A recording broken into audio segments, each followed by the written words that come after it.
Welcome to the topic on creating lines. In this tutorial, you will learn creating lines using picking method, absolute coordinate method, ortho mode activated, and dynamic mode activated. In this tutorial, you will also learn the concepts of properties palette, polar tracking, and grip editing while creating lines. Lines are the most frequently and commonly used objects, and you can see these objects almost everywhere in an AutoCAD drawing. In this video, I deal with different methods to construct lines. Before creating lines, I would like to deactivate all settings in the status bar toggles. I'll deactivate grid, dynamic mode, and other settings here. Now I'll click on the customization button and activate the coordinates. When I move the mouse, you can see two coordinate values getting dynamically changed. This is nothing but X and Y coordinates of the cursor location. Now I'll click on the line command in the draw panel and the software is prompting for the first point. I can define the first point in a variety of ways, but I'll left click the mouse to define the first point. Now you can see a rubber band line stretching from the first point and it is asking for the next point. Again, I'll left click to define the next point. These coordinate locations you can see in the status bar. I'll just pick some random points to define the next segments. I can undo the previous segment using the undo option in the line command. Now I'll click to define few more points. I'll click on close to go out of the line command. Now I have created an irregular polygon. Alternatively, you can create lines by typing the letter L using the keyboard and you will get the same prompt sequence.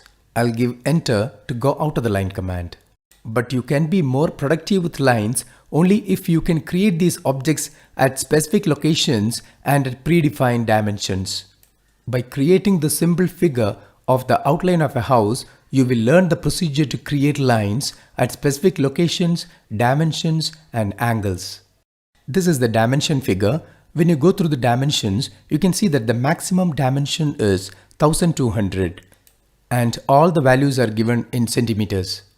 I'll go back to the previous file, select all the objects and click on erase command to get rid of them. Now I'll click on application button, drawing utilities, units command.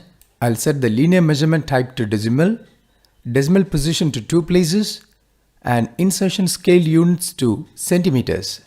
And I'll give OK. Now I should set limits. So I'll give limits command. At the lower left, I'll set 0, 0 because there is no negative values in this figure. Now I should set my upper right corner.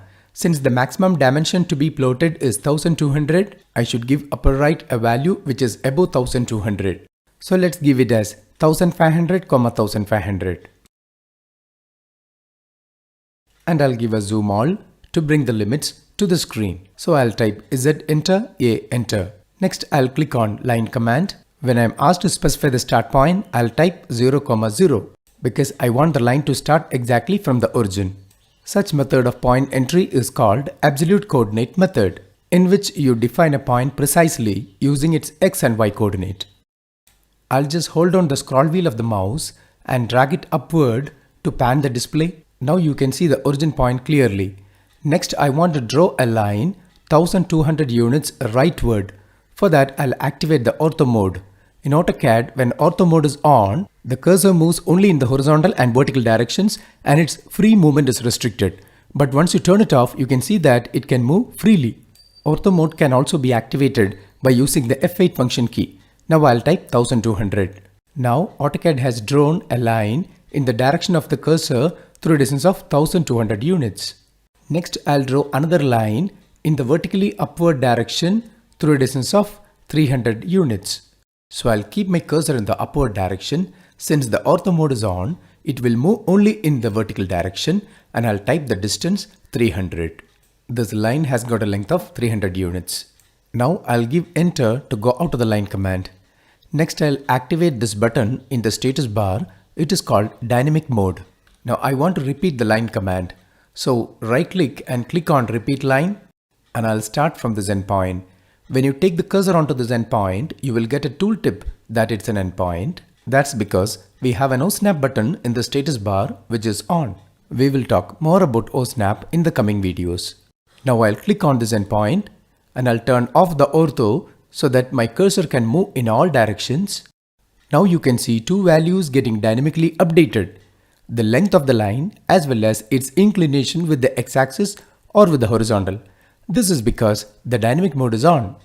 The length of the next line segment is 1200 units. So I'll type the value 1200. I want that line to be drawn in the leftward direction and I also want to control its angle. I'll just hit the tab key. Now you can edit the angle.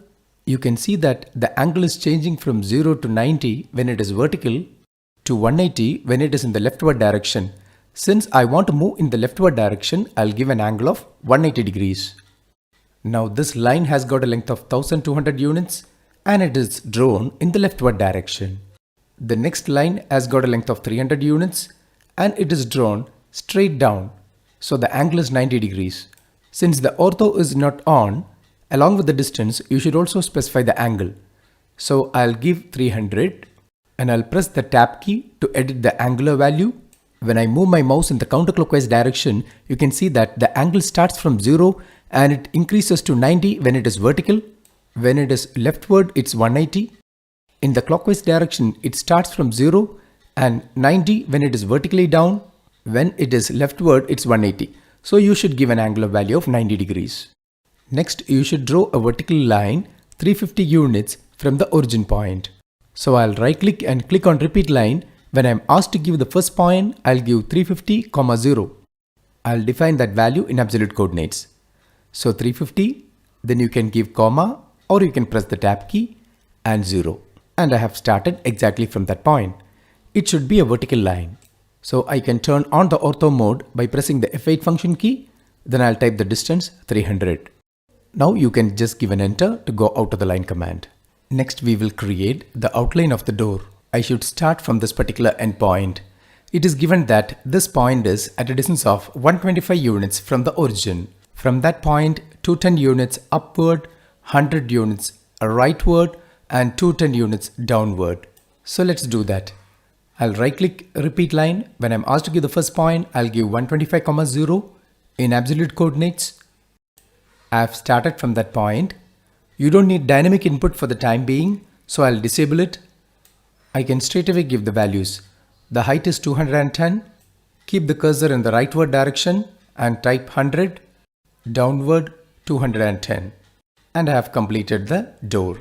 Next we will create windows and roof for this residence using the line command. We will start by creating an outline for this window. If I want to start from this point, I should get the coordinates of this point. This point is at the same height as that of the door, so the y coordinate is 210 and the x coordinate is 350 plus 125, which is 475. That means if you can give 475, 210, you can locate this point, then 150 rightward, 150 downward, 150 leftward and close. I'll right click and repeat line. At the first point prompt, I'll give 475, 210, then rightward 150, downward 150, leftward 150 and close. Next, I'll create the outline of this window. These two windows are having the same dimension, but I should locate this particular point to start with. This distance is 125. So the x coordinate of this point is equal to 1200 minus 125, which is 1075. So the coordinate of this point is 1075, 210, then 150, 150, 150 and close. Right click, repeat line, 1075, 210, 150 down, 150 leftward, 150 upward and close to close it. While doing this, you should make sure that your ortho mode is on. That is why you could locate points precisely in the horizontal and vertical directions. Next, I'll create the outline for this roof. For that, I have to start from this endpoint. To locate this point, you can either directly snap onto it or else you can give coordinates to get it. Since the origin is here, the x coordinate of this point is 0 and the y coordinate is equal to the height of the wall, which is 300. So I'll give 0, 300. Then 60 unit leftward and an inclined line at 45 degrees. This angle is taken in the counterclockwise direction and length of this inclined line is 332.34. It's also inclined at 45 degrees with respect to horizontal but in the clockwise direction. Once you reach here, you can always close to complete this triangle. Before I draw lines, I'll change the color. For that, I can use Properties palette. To get the Properties palette, click on View tab and Properties. Or else you can activate this palette from the Quick Access toolbar. Since the Properties is checked, it's already available in the Quick Access toolbar. Or else you can use the shortcut Ctrl+1, which is the easiest method to access the Properties palette. Using this palette, you can change the properties related with objects such as color, line type, line weight, etc. We will see more about properties later. Now I'll change the color, so I'll click on Select Color and I'll choose this particular color from the Select Color dialog box. This color has a color number of 21 and you can see it there. Just give OK and close the palette. I'll right click Repeat Line and I'll snap onto this endpoint. Since the OSnap is on, I'll click here, keep the cursor in the leftward direction and I'll give the value 60. Now I'll activate the dynamic input and I'll give 332.34 as the distance. Press the tab key and give 45 degree as the angle. And I have drawn the inclined line. Now I'll keep my cursor in this direction and I'll give 332.34 as the distance. I'll press tab key and give 45 degree as the angle and enter. The second inclined line is drawn. Now I'll give close to complete this triangle. Next I'll draw another line from this endpoint, 60 unit rightward, then at an angle of 45 degrees with a length of 332.34, then connect with this endpoint. Right click, repeat line, I'll start from this point, then turn off the dynamic input and activate ortho. I'll keep the cursor in the rightward direction and type 60. Now the free movement of the cursor is restricted, so I'll turn off the ortho. Now I want to draw an inclined line at 45 degrees. For that, I'll activate another mode in status bar that is called polar tracking. Once you activate polar tracking, your cursor snaps at regular angular increments, or the cursor stops temporarily at predefined angular increments. To define these increments, just click on the small arrow near the polar tracking icon at the status bar and you can see the predefined angular incremental settings. You have 90, 180, 270 just like ortho, and 45, 90, 135, 30, 60, 90. Likewise, you have a number of predefined settings. But if you want, you can set your own increments using the tracking settings option. This is my required increment, 45, 90. Now I'll keep my cursor at an angle of 45 degree and you can directly type the distance 332.34. Now I can connect with this endpoint. I should draw another line like this. For that, I'll click on this line. You will get certain points in blue color and these points are called grips. You can take the cursor to any of these grips and you can make a click to activate it. The color of the grip is red and it is called a hot grip. You can move the cursor and connect with this endpoint. Now I have stressed that line based on that grip point. We will have another video on grips wherein this concept will be covered exclusively. Now we have covered almost all methods to create lines in AutoCAD.